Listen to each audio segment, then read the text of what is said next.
Have that dump button ready, because I honestly have no idea what's going to come out of my mouth. Get ready for takeoff. There is no way that I'm tapping out now. You're listening to Unkillable. If you didn't kill us last night, we are unkillable. Hosted by Brandon Tierney. All right, well, this is the big one. What's happening, everybody? Episode number 25 of Unkillable. So Aaron Rodgers will not be on the Jets next year. Now, obviously, every time we've done a pod, anytime this has come up, really, since the middle of the season, when there was a thought that Rodgers might not be back, should he be back, whatever, you guys know where I stood. My position was always very simple. I wanted Aaron Rodgers back because I thought he was absolutely the best option, which I still believe. However, I always left that little caveat. I want Aaron Glenn and Muji. I want them to decide. And if they decided, and it was truly their football convictions, their belief that they wanted to move forward, get this thing going without Aaron Rodgers, then I would obviously accept that. But I would also, depending upon how it was framed, I might laud the decision. Now, even though I'm pro Rodgers, here's what I need to know. And there's still a lot of unknowns. The Jets haven't commented. Rodgers hasn't commented. Great job by Jay Glazer, who crushes this stuff and has been for years. So you know he's obviously 100% right with the nugget on Super Bowl Sunday that Rodgers is no longer going to be with the Jets. Now, I need to know how Glenn and Muji came to this determination. It's you got to understand, guys, there's a lot of deductions here. I'm deducing quite a bit because we don't know everything. Once Rodgers speaks, once the Jets speak, then we'll have more clarity. And if I have to change my position, I certainly will. The fact that Aaron Rodgers flew to New Jersey to meet with the Jets tells me that Aaron Rodgers still wants to play football. And specifically, Aaron Rodgers still wanted to play football for the New York Jets. Now, my issue would only come if Aaron Glenn and Muji entered that meeting and they were not open-minded to an Aaron Rodgers return, meaning they had already made up their mind without gauging his adaptability or his level of commitment to what they wanted to do. I need to know the answer. Like, if it went something like this, because the money was going to be fine. The Jets and Aaron Rodgers were going to find common ground on the money, because Aaron Rodgers has already taken pay cuts, and Aaron Rodgers is already on the record that he would take more pay cuts, and also that he was willing to work with a young quarterback. So the two things, there's really three things. Would Aaron's presence usurp the power of the new regime? I never really thought so. Some did. Okay. Would they be able to make it work with the money? I just told you that I think that they would have been able to, because Rodgers obviously amenable to more of a reduced rate. And then the third thing, maybe a bit of a lower scale, would Rodgers be okay and proactive with helping a young quarterback along? And he said that straight up, and I believe him. I don't think he's bullshitting. All right, so let's take two roads here. Road number one, Aaron Glenn and Muji present their vision for Rodgers. They establish early, hey, we'll find common ground on the money. Let's talk philosophy. And through the communication of their vision, very clearly told Aaron Rodgers, hey, last regime, it was different, whether it was the OTAs or the trip, with the trip to Egypt, or maybe going on the McAfee show. We're interested in you coming back to play football, be our quarterback in 2025, but we need X, Y, and Z to change. If that was presented to Aaron Rodgers and Aaron Rodgers gave any signs of not being open to those changes, meaning he'd have to make some adjustments, then the Jets absolutely made the right decision. That is untenable. It is not worth it. He's not good enough anymore. He's not young enough anymore. You don't move mountains to acquiesce to a 40-year-old Aaron Rodgers. You don't do it. So if that's the case, I absolutely give the Jets a ton of credit for having structure, for acting swiftly and in a timely manner. Now, let me give you the alternate universe. And by the way, I believe that that's probably what happened. That's my gut right now. I don't think we'll hear counter to that. If we hear that Rodgers was willing to acquiesce, and again, the money was going to add up, groom a young quarterback, if it came to that, if they drafted somebody at some point, everybody was on board with that, and Aaron was okay with the changes in philosophy and the Jets still moved on from him, well, then I think the Jets fucked up. Honestly, then I think the Jets messed up because that would have been unnecessary. You see, there's two things about Aaron Rodgers that I think a lot of people are missing. Number one, his character. And you can tell by Quinnen Williams's deleted tweet, and I'll get into that more with what Q said and what I think that means big picture. That's one aspect of it. But the other aspect, and I said this earlier today on WFAN with Sal, and nobody really talks about this. Yes, we talk about the 2 seasons that Aaron Rodgers put on film. You know, the first 6-7 games that were very unimpressive. You know, a Patriots game aside, just didn't seem to have the pop, didn't have the willingness to run, didn't trust his body.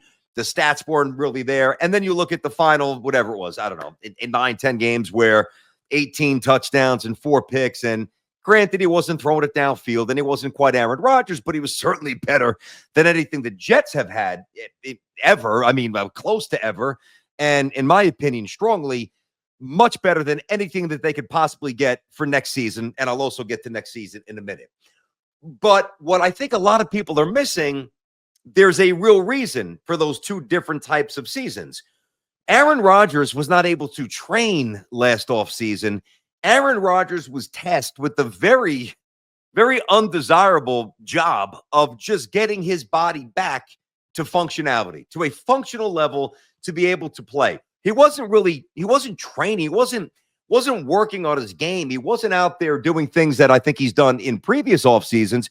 He was everything that he did, pardon me, and has done up until this point was to merely get his body back to a basic functional level.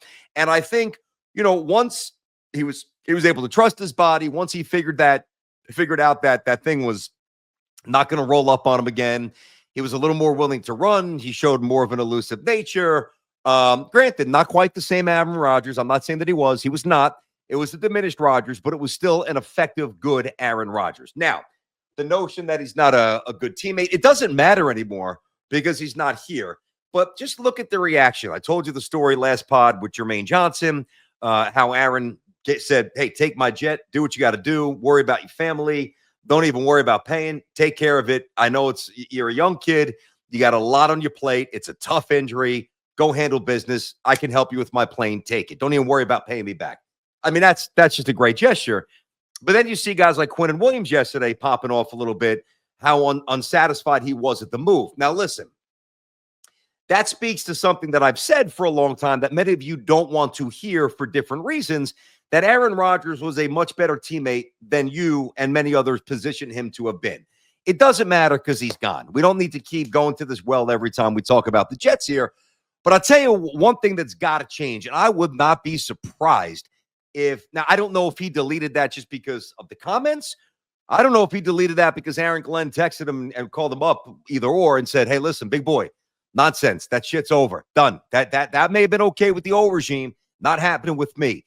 And one of the big issues with the Jets has been too many players feeling as if they've got the latitude to express, you know, their feelings on personnel moves, whether it was Mike White taking over for Zach, whether it's Quinnen Williams, you know, and again, in a sense, deleted tweet saying, and his tweet was, well, I guess I'm going back. I guess it's another rebuild for me, you know? So basically what he said was, and I know his intention was to stand up for Aaron Rodgers, which I have no problem doing. Matter of fact, I respect that.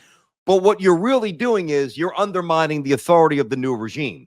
Oh, I guess here we go. Another rebuild. Yeah. Well, if that's what they're going to decide, tough shit. That's what's going to happen.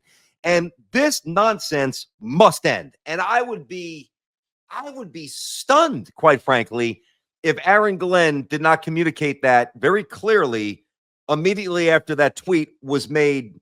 Because I don't know if Aaron's even on social media, but I'm sure that was brought to his attention very early. And I guarantee man-to-man reached out, you know, not in a demeaning way, but just like, whoa, no, not anymore. So there's a lot here. And, you know, I could give you my opinion based on what may have happened, but until I know what happened in that meeting in New Jersey last week that Jay Glazer reported on, I can't give you the definitive scoreboard. I can only give you my 2 takes. And just, you know, briefly again in summation, if the Jets went in open-minded and Aaron Rodgers said the wrong thing, you must cut bait. As much as I want to see Rodgers back, not at the expense of the building, not at the expense of the power of Glenn and Muji. So if that's the case, I salute you. I applaud you. I laud you. Well done. No dribs and drabs and, well, we're going to let Aaron this. No, bullshit. We're getting an answer, and we're going to find out what the answer is. Now, I don't love the answer today because I don't know all of it. And now the other stuff. So I'm just going to put these I still haven't gotten these glasses fixed. All right. So some of the numbers, some of the math. All right. So Aaron Rodgers, because you got to look at cap hits. This obviously matters. So there's a $49 million cap hit in dead money that they have the option of either you could designate him June 1. And if you do that, then you save a little bit of money, or you could take the entire cap hit this year. Now, if they did that, they would take it on the chin in 1 year, and it would be very hard to do because it would obviously impact what they could do for the rest of the roster. But I'm of the mindset, hey, just get rid of it, absorb it as much as you can early, and just get this thing moving in the right direction. You don't want this to haunt you for multiple years when it's not a decision that they didn't give him the contract. They didn't trade for Aaron Rodgers. So they probably want to get done of the money as much as they want to move on from Rodgers himself. Now, if they do roll it into 2026, which I'm not a believer in, then the cap hit is $35 million, which I don't like. I don't want $35 million hanging over the Jets' head in 2026. Don't want it. And I don't think you need it, all right? Because you have Tyrod Taylor on the roster. He's making peanuts. And, you probably start with him as the starter. I'll give you a few other options in a moment at the quarterback spot. But, the one thing, well, I'm not going to say the one thing. One of the things that's appealing about Muji is that he dealt with this situation with Russell Wilson, who I believe the dead cap hit was like $59 million, just beyond untenable. And it really wasn't, though. I was perceptually untenable. It wasn't because they got rid of him. They took the hit. And, oh, yeah, by the way, they were rewarded with a playoff season and entrusting the team to Bo Nix, who rewarded them. So Muji is not afraid of this, which is good. This is a massive, massive decision. Do you spread it out? Do you take it on the chin right now? You know where I stand. So that's encouraging that Muji is not afraid of this, that it's not a completely foreign feeling. He knows what he's got to do. He's prepared to deal with this. Now, the next question would be this. If it's going to be a Tyrod Taylor situation, and the Jets are, at least with Rodgers, trying to reset the finances, right? Eventually, not right away, because there's the penalty for Rodgers. Then you have to wonder, what's their next thought process? Are they willing to give Sauce Gardner $100 million? I don't know. Are they going to make him the highest paid cornerback in the game? I believe that there's reasons to do it, and there's reasons not to do it. And this one's all Aaron Glenn. He can look at the film from year 1 and 2. He can look at the lack of tackles this year. He can look at the lack of disruptive plays, interceptions. He can do that, and he will know right away, I want this guy or I don't. All right? And I don't know if anybody is more prepared to come up with that answer than Aaron Glenn, who is an awesome cornerback himself. So I think I've got faith that that's going to be worked out favorably. I want to keep Garrett Wilson, and I think they do too. I don't know if part of the motivation to move on from Rodgers is partially intertwined with Garrett Wilson. I don't know. I don't know if Garrett Wilson's camp communicated something directly to the new regime. I don't know. Now, you don't make decisions based solely on that, but you've got to take everything into account. Rodgers is 40. Garrett's in his mid-20s. He's an ascending star. All right, he's already a star. Maybe he's a superstar. I think he's probably a tick below that, as I've said, but he's going to have to get paid. Breece Hall, lesser extent, as a running back, going to have to get paid. What do you do with Vera Tucker? I mean, do you cut C.J. Mosley? There's so much at stake here. And now you just know that Devontae Adams is gone. So that's $30 million. All right. So rather than rework Devontae's contract and maybe, honestly, I'm sure on some level, the decision to move on from Rodgers is somewhat loosely tied in to Rodgers' desire to continue to have Devontae Adams there. But if you were going to keep, because you just couldn't have him at the number that he's at, you'd have to rework it. And now you're just kicking this shit down the road for more years, which, again, pragmatically, that's not the right move at this time for this team that has so much to fix. All right. Now, what do they do at the quarterback spot next year? A couple different things they could do. As I said before, well, Tyrod's under contract. And I mean, listen, do I love the idea of going into the season with Tyrod Taylor as the unquestioned starter? No. But, if they were to deem somebody, which right now I would not, but I'm not a GM. And, the talent evaluation is subjective. They might love some of these kids. And I don't mean Ward and Shador. I mean some of the other ones, right? So maybe they take a quarterback at 7. If that's the case, then I love the situation of and it's somebody that they love. I'm going to trust them. It's their first big move. If they swing that way, I'm going to give them the benefit of the doubt until proven wrong. All right. And if that's the case, it's, player X at number 7 and then Tyrod Taylor, which is a good way to enter any, relationship, any new union with a young quarterback. You've got Tyrod, who's the pro's pro. He's functional. He's fine. You rely more on the running game, maybe get another old lineman, defense tighter, stop the run. You play a different style like Tennessee did years ago with Tannehill. Maybe you win some games that way. The other thing you could do is you can trade out of number 7 and just get a boatload of draft equity, kind of recover some with the Rodgers trade, with the Adams trade.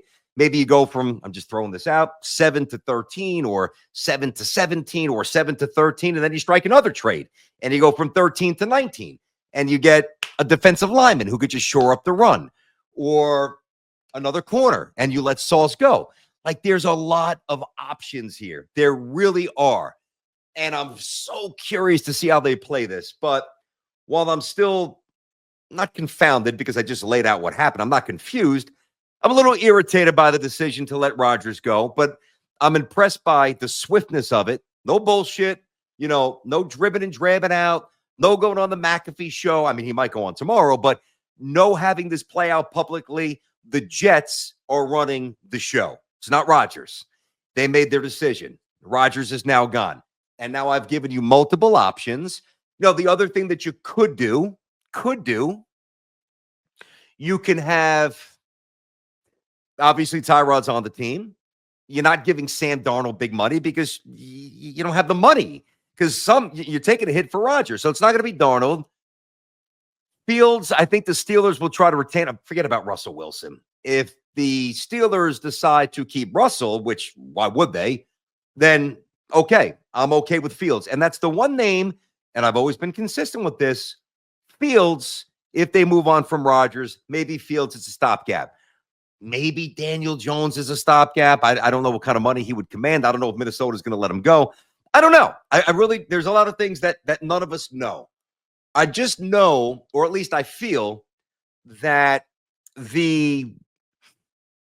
there's finally adults running the show. There's finally big boys running the show. I would almost guarantee that after, Q tweeted that and then deleted it, I don't think, and if we do, then I'm going to be disappointed. I don't think you'll get others really weighing in like, what are we doing? More of a rebuild. Why'd they let Rodgers go?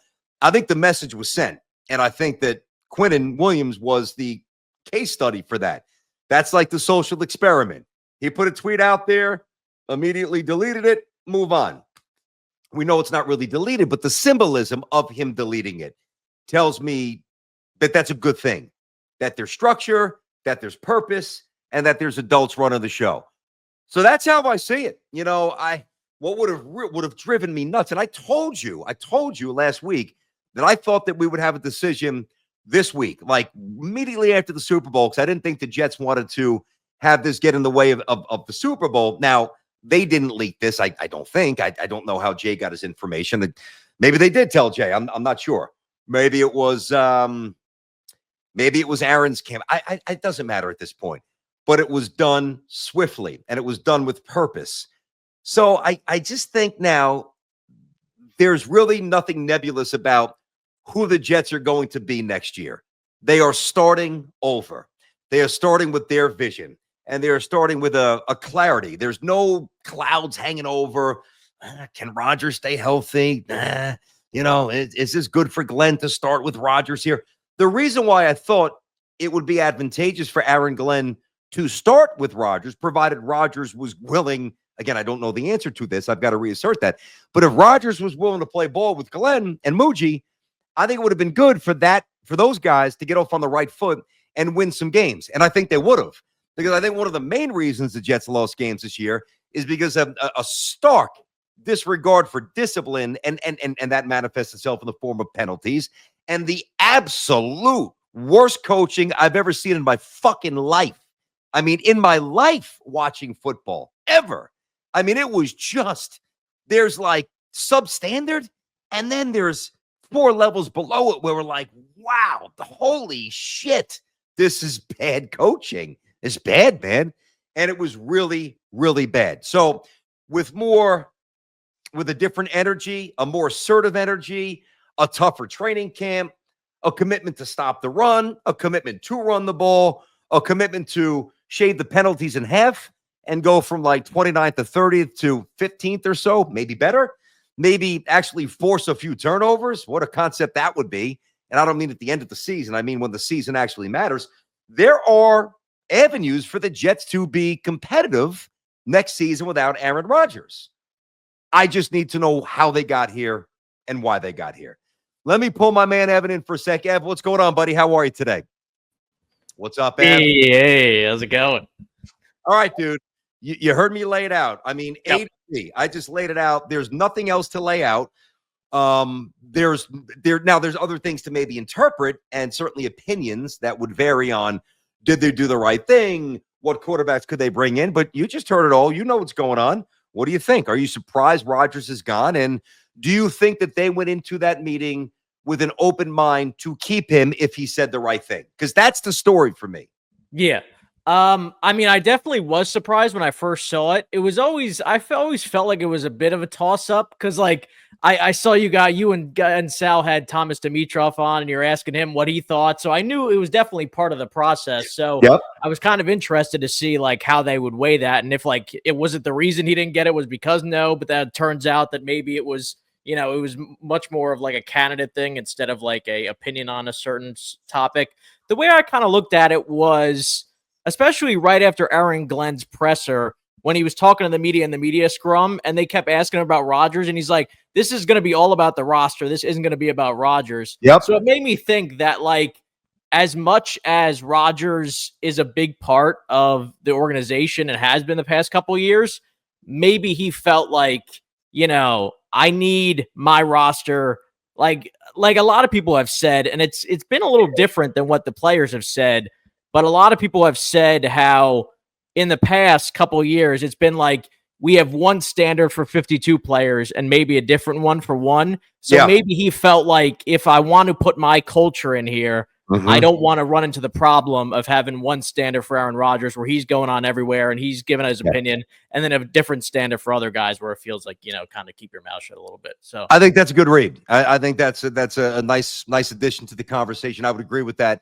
The other thing too, and let me just contrast this before I wrap it up with the Giants and their regime, right? So if you like, it's odd how it works. I think part of the reason why Dable and Shane are still employed, if not a lot of the reason, is year one. Okay. Yep. They won 9 games. They maximized Daniel Jones.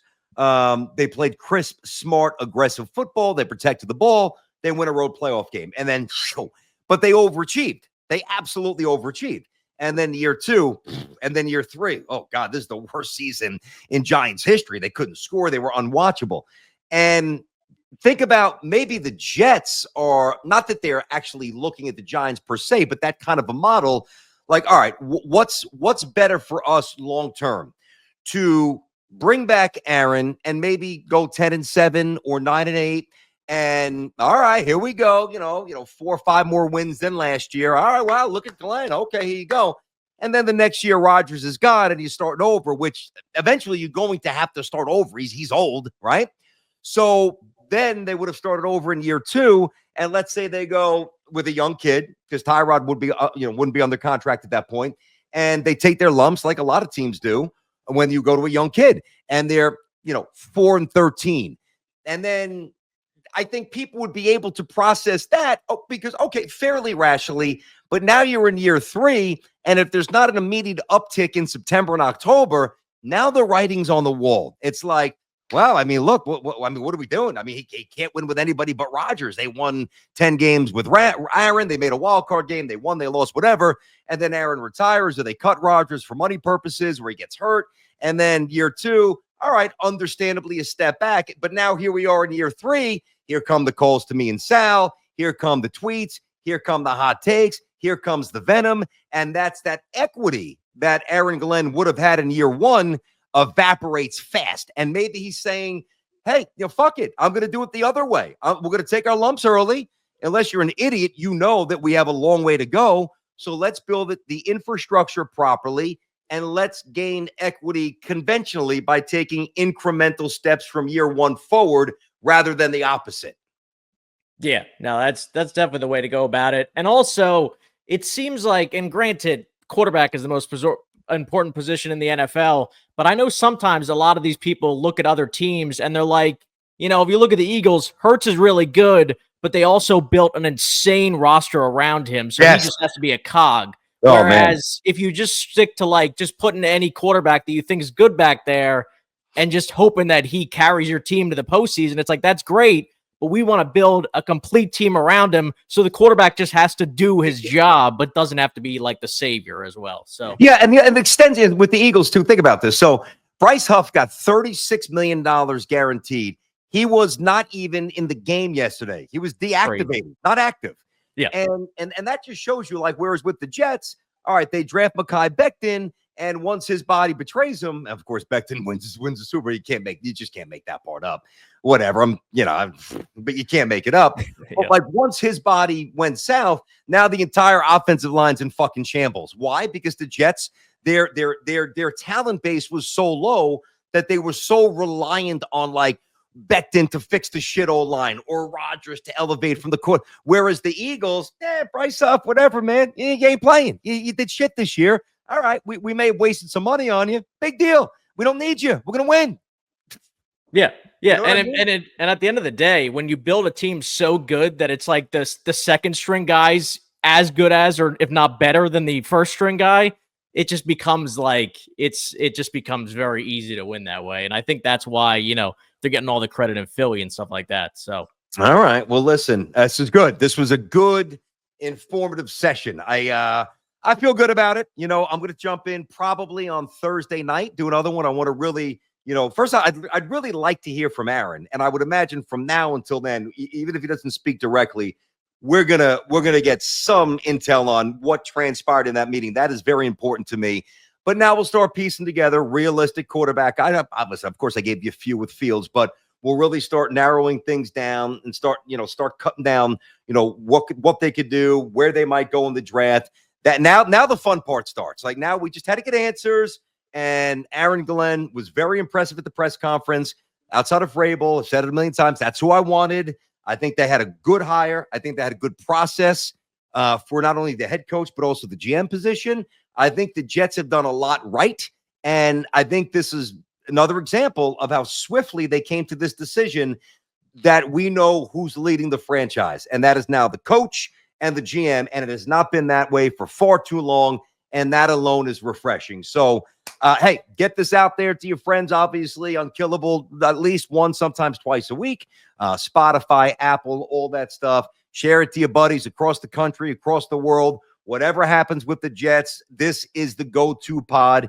It is my mission to make this number one, not a good pod among many pods, but the best pod among many Jet pods. And we do that with you. We do that with you subscribing. We do that with you sharing. We do that with you commenting and just getting some juice behind this. The numbers go up. There's more we could do for the show. Trust me. So very happy. 25 episodes in. I'm not going to take a gummy like my guy Hoff and Evan did. Although, shit, if they win a Super Bowl, I'll do anything. So I probably would do. Actually, if they win out, yeah, I will actually. I mean, you have to twist my arm that much to take a gummy. I mean, you know what I mean? I mean, if it means we're going to win some games, I'll take two. I'll take two. I won't take a half like Evan. I'll take the whole thing. All right, guys, have an awesome day. Enjoy yourself. Monday through Friday, 6 to 10, me and Sal on the Fan, Twitter, obviously, Instagram. all that stuff. Apple, Spotify, pardon me. And of course, WFAN YouTube page. Get it out there. Share it. I'll catch you in a couple days. We'll really start to hone in on what they need to and what they're likely going to do at quarterback. I'll see you guys soon.